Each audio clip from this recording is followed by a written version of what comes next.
I watched All I See Is You, so you don't have to. And no, really, you do not have to. Like, Chris, the PR guy, got me morbidly interested enough to watch The Shallows. The Shallows was at least entertaining, even though the final scene that I talked about in the other posts was definitely classically Blake and definitely like, oh my God, the inability to become another character, the inability to be somebody else is just relentless. So here's the thing. I started watching this movie maybe a week ago. I know it was days ago. And it was so boring that when I started to get tired, I didn't even fight it. I just was like, oh, I'll watch the rest of this later. I stopped it and then forgot I was watching it. Like, it was so nothing and so confusing. And it was just lots of, I don't even know if it was set up, right? It was just lots of scenes of not really anything. And the gist of the story that I think, because I forgot I was watching it and then remembered only last night when I went looking for something else and saw that it was in my continue watching list. And I was like, oh, yeah, that's right. I didn't finish this movie. And I wasn't even halfway through it. So I was like, oh, God, it was so boring. I hope it gets better. I put it back on. It was so much more of nothing. It was frustrating, right? It was like one of those movies where I don't know how to describe it. It was just like lots of events, like not things happening. Just like imagine going through the day type of events. Um that's what it felt like to me. Didn't really feel like telling a story. Other than that I think that the plot line of the story was that she's married, right? And she has apparently been in an accident and she's got like all these scars on her face. And they do POV shots of what she can see, which the plot of the movie is that she's blind, but then she's able to see. And then the worst the worst of it is that she can see. And I don't know. I don't know if it's just like bad acting or if it's like the lenses, because I think in an interview she talks about how she had contact lenses in so that she couldn't see. It was, it you know the trend, the TikTok trend where there's like a sibling that's like, here, I told my little sister that if she pretends she's blind, we can win this contest. And so then the little brother or sister is like,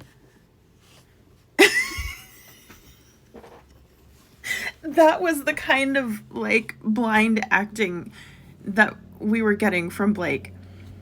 And and so there would be moments in this movie where she'd do the blind thing, like she can't see, and then somebody would start talking to her and she'd turn and look at them, and then you could see the split second like, oh yeah, I'm supposed to be blind.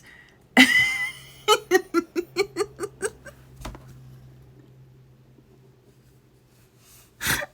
was so bad. But so the gist of it is that the husband's not he's not like a Abercrombie model type of a husband, right? And I think the plot of the movie is that he's what's the word I'm looking for? Self-conscious. Like he's nervous and anxious that if she gets her sight back, that she's going to see him and then he's not going to be enough for her. And so, and then I don't know if she had an eye transplant in the middle of the movie or if the beginning of the movie was after she had the transplant, and that's where we come in. All I know is that all of a sudden she's at one of her doctor's appointments and he's like, yeah, they're being rejected. And I'm like, wait, when did she get the eye transplant? I didn't know she had an eye transplant. And so like the other plot of the movie is that the husband is self-conscious and thinks that if she gets her sight back that she'll leave him, and so he replaces her antibiotic eye drops with water. And so that's why her eyes start to deteriorate again, is because she's not getting the medicine, but she doesn't know that because she can't see. Anyways, there's a period of the movie where her sight is getting better and she's starting to see more things and she's really excited and whatever. And eventually she goes to a dog park one day She has a little French bulldog, and the I don't get this movie at all, and I'm so sorry to the people who wrote this and directed it. It probably would have been a better movie, I'm sure. But anyways, she gets enough sight that she walks the dog to the dog park, and while she's there, her dog overheats, and some cute guy is like, oh hey, yeah, these dogs overheat really easy. Actually, my apartment's right around the corner. Do you want to come with me? And she's like, oh yeah, sure, okay. And so she follows him back to the apartment, and he cools down the dog, and then as he's walking her to the door, they end up hooking up. Mind you, there's already been a super cringe intimacy scene with her husband that didn't, like, they didn't actually do the deed. And it was, so I don't know, I don't even remember if she reveals or if it's found out that she's had this affair, because it's closer to the end. And then, like, basically after the affair, I don't even know if it ended up being that her eyes got better or worse, or if she lost her vision or whatever. But she goes and plays like at a concert or something. And this is all very close together to the affair scene.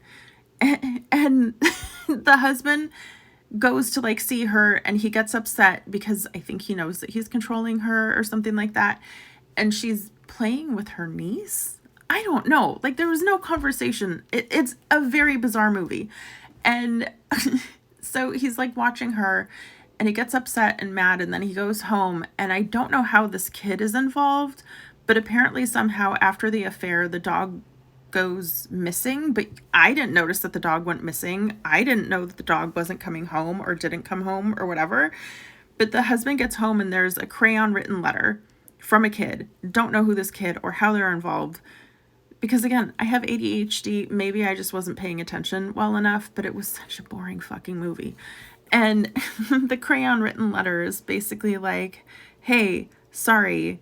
Oh, and they're not in the US. They're, I think, in Mexico or somewhere that people speak Spanish.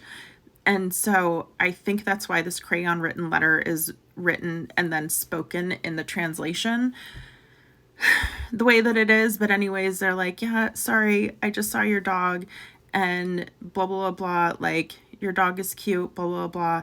And something about, like, when I look at your dog, I feel happy or something like that. And in the kid's letter, it's like, and that's what love is. Something about, like, looking at either each other or the dog and feeling happy or something like that, and that's love. And so then the husband like goes on this like emotional tirade, and he's like speeding through town, and I think he has, and I can't remember if this is in order or if it's just so confusing, because he gets in an accident, and I don't know if it's the accident that made her blind. It's bizarre. So anyways, it ends on like her in a birthing scene. Surprise, imagine that, another birthing scene. But there was no problems with that. Mind you, they didn't show a doctor in her crotch. But anyways, she gives birth to a baby, and she can see the baby, which is why I'm so confused, because I'm like, whose baby is this, and how did we... But here's the thing, if I didn't say it, poor French bulldogs catching a stray. Sorry, Frank. Sorry, not actually Golden. Because in the part where she starts to get her eyesight back, she sees the dog. And like she hasn't been able to see the dog this whole time. And she's like, oh yeah, you actually are ugly. And you know that's a line she wrote in there. You know that she added that. You know it was not something that the writers put into this movie. Because it's like the inability to become another character, the inability to be anybody but her. Like, why is the dog catching a stray out of nowhere for no reason? French bulldogs are cute. My God, so rude. But that's All I See Is You in a nutshell. You don't have to watch it. Dear God, don't waste your time like I did.